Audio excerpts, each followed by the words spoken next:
Hi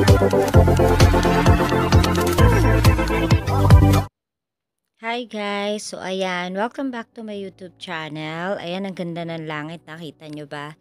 So ngayon, nandito ako sa labas. Ayan, ito yung outside area namin dito sa my business space. So makikita nyo, ang dami-daming buildings dyan. And nagtataasan talaga yung buildings dito sa Dubai. So itong area na to, ito yung exit 1 ng business bay. So, naglalakad ako ngayon. Papunta ako sa may West Zone. Ayan, mamimili lang ako ng kaunti. Kaunti lang. Kasi, alam niyo naman, budget yung ating groceries for these times. Lalo na pag mga ganito talaga na hindi naman kataasan ang ating kinikita dito sa Dubai. So, ayan na nga, medyo slowly moving lang ako. Ayan, pinapakita ko lang dito yung mga malalaking buildings ng Dubai, especially this area ng Business Bay. So, ayun yung bahay namin. Ayan, i-zoom ko. Ayan, so, dun kami sa kabilang part, exit 2, yung may orange na may cream building doon. So, ayun, doon ako galing kanina. Yung banda doon yung West Zone. Ito yung safest way. Isa din yan sa pinupuntahan namin. Anyways, ang ganda ng bulaklak, no?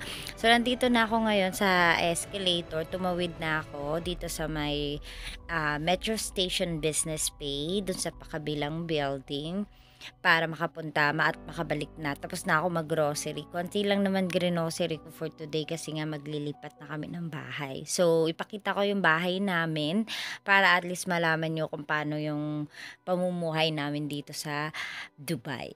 So, nandito na ako. Ito yung kaninang building na tinuro ko. So, ito yung building namin. This is Al Majid Building.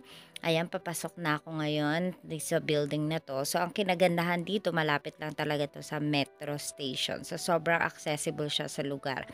Kaya, okay din siya. Kaso, medyo may pagka-pricey nga lang talaga yung aming bahay. So, ito yung building namin. So, aakyat na ako ng elevator.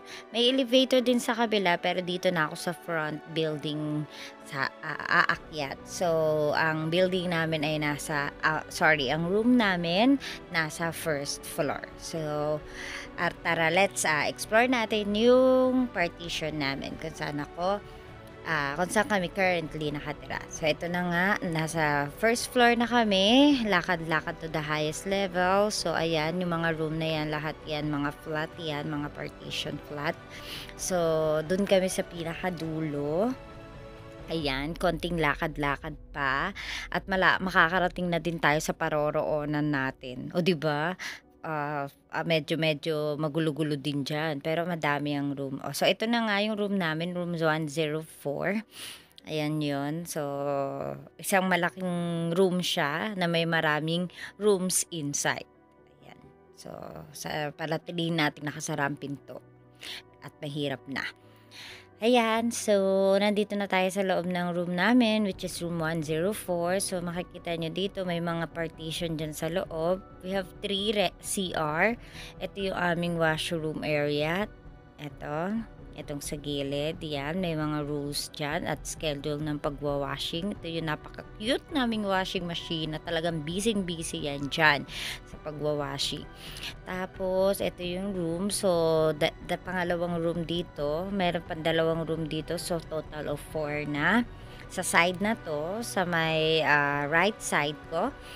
And then, dito sa bandang area na to, ito yung sampayan namin, yung balcony namin na medyo cute-cute din. Ayan, ang daming nakasampay dyan kasi ang dami din naman naming nakatira dito. So, full house talaga yan, especially every Sundays, every weekends na sobrang dami. Ayun yung parking area, kaso wala naman kaming sasakyan. So, silip lang tayo, di ba? Soon, hopefully, we will have. Pero palipat na din naman kami. So, anyways, balik tayo dito sa may room area. So, sara natin yung balcony. So, as I've mentioned, meron ng 1, 2, 3 rooms dito sa may right side ko. Ito yung kusina namin, yung kitchen namin na medyo malaki. Mas malaki pa kesa sa room namin kasi madami rin naman kami ditong nagluluto. So, nakita niyo maraming rice cooker diyan. Ayan kami, room 11 kami. Tas ito yung stove namin, 5 burner stove. Yan yung lababo, o 'di ba? Tas dalawa yung malaking ref namin, tas may isa kaming maliit do'n, which is, pinsan ng may-ari yung, owner niyan. Tapos ito yung pangalawang restroom. Ito yung pinaka-restroom namin, diyan ako gumagamit madalas. Kasi itong restroom na 'to, ito yung pinakamalapit sa room namin. Ayan, so yung room namin is ito. Ayan yung may cross. This is the one. Ayan yung room namin. So, dito may maliit pang room dito sa may side. Wait lang, turo ko sa inyo. Ayan. So, ayan. So, kanina meron na dong 4 na room. Ito yung panlima. Ito yung pang-anim. Pampito yun nandun sa dulo. 7. Dito, maliit yan na villa. Sabay ganun eh, no? 7. O, tas dito sa side na to, meron pa dito. O, diba? Mahilo kayo ng bongga. Tapos may 4 dyan. 8, 9, 10, 11 rooms. O, tapos, ito yung isang CR nila. Ayan, may CR din dun sa maliit na pasilyo na yon. So, in total, 11 rooms na yun nandyan. Plus yun sa amin pang 12. O, di ba? Tapos, dun sa kanina na tinuro ko na maliit-maliit na villa, na maliit na parang villa eh, no? Villa style. Wait lang, itutour ko pala kayo doon. Ito yun. Ito yung isang may main door sila doon. Tapos sa loob niyan, meron pa dyang rooms. Kala nyo ha? So, ilan ang rooms dyan? Isa, dalawa, tatlo. Isa, dalawa, tatlo, 4 pala.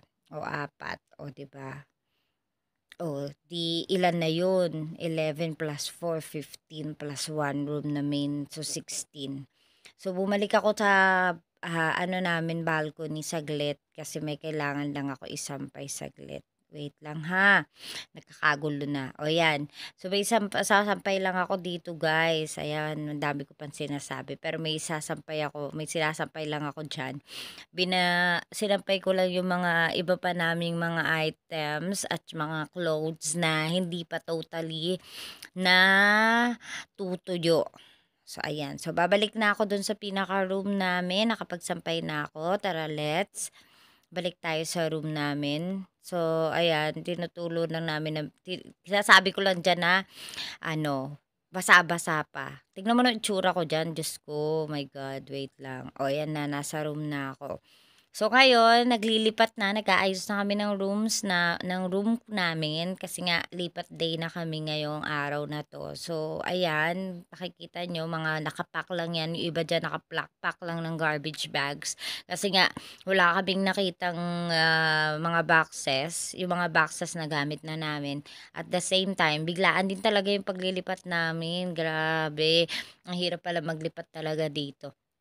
So, ayan yung room namin, ang gulo-gulo. So, ayan, sinasabi ko diyan na pupunta na kami sa bago naming bahay, ayan. So, makikita niyo yung bagong bahay namin sa next vlog ko. So, eto, pagkatapos ko magligpit dun sa room, nagliligpit naman ako dito sa may kusina area. So, yung may mga gamit kami dito na need kong i-fix at ayusin, ayan. Sa kusina area, kukunin ko yung mga kalan ng mga kapitbahay namin dito. Hindi, joke lang. Hindi, aayusin ko lang, kukunin ko lang yung mga gamit namin. Ayan, steady lang kayo dyan, okay? Kukunin ko na yung mga gamit namin dito. Saan ba ako mag-start? Sabay ganun. Ayan, so eto, mag-start na ako dito sa baunan baunan namin, which is very important kasi everyday namin ginagamit yung mga baunan. So, kailangan wag ko makalimutan 'tong mga 'to, 'tong mga baunan na kailangan i-secure ko 'to dahil everyday nagbabaon kami, nagluluto kami everyday ng mga, pananghalian para of course tipid tayo, save tayo palagi. So, yun na nga, sa room 11 tayo. So, mekos-mekos and punas-punas lang muna ako. Dahil nga ang dami ko pang gagawin, grabe, ang dami ko pang di naligpit. So, wala na akong kaayos-ayos diyan, guys. From the time na nagising ako, yan na yun. So, nag-jacket lang ako and then todo ligpit na ako. From the room, maligpit, up to the kitchen. Ayan, mag-start na ako mag-pack-pack dyan. Pack, pack, pack. Ayan, pack, pack, pack na tayo. Ayan, di ko alam paano ko ililigpit yung ibang mga items namin, kung paano ko pagkakasyahin and later on, paano namin bubuhatin isa-isa dun sa movers na ni-rent namin. So, ang rent namin sa mover, I think it range from 80 to 100 dirhams. Ganun yung range niya from Business Bay to Alcus. Sa Alcus lang naman kami lilipat. So, medyo malapit lang. Mga 15 to 20 minutes lang naman siya, pero mas malaki kasi yung bahay na nakuha namin and, yun nga medyo may privacy kami ng ano dun, ng medyo light kasi nga may sarili na yung bathroom, tsaka may attached bathroom at tsaka attached kitchen. So, next time ivo-vlog ko naman yung kung saan kami lilipat. Pero for now, eto busy-busy mode muna ako sa paghahalongkat ng mga bagay-bagay dito sa kitchen. Ayan, kailangan wala akong makalimutan. Ayan na may